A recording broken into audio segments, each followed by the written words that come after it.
সৰ্বপ্ৰথমে সকলোকে নমস্কাৰ জনাই সকলোৰে সুস্বাস্থ্য কামনা কৰি মোৰ ইউটিউব চেনেল প্ৰজ্ঞা পৃথিৱীলৈ স্বাগতম জনাইছোঁ। প্ৰায় ৮-৯ মাহৰ পূৰ্বে মোৰ স্বামীয়ে চেনেলটো খুলি দিছিল। কোনো ধৰণৰ ভিডিঅ' শ্বেয়াৰ কৰা নাছিলোঁ।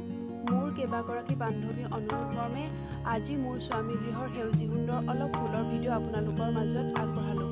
ভুল ত্ৰুটি হোৱাটো স্বাভাৱিক, নিজৰ মানুহখিনি শুধৰাই লৈ যায়। লগতে মোৰ চেনেলটো আদৰি ল'ব বুলি আশা ৰাখিলোঁ। সকলোৰে উপযোগীকৈ প্ৰতিটো ভিডিঅ' মই বিভিন্ন বিষয়ৰ ওপৰত কেন্দ্ৰ কৰিয়েই দিয়াৰ প্ৰয়াস কৰিম। ধন্যবাদ।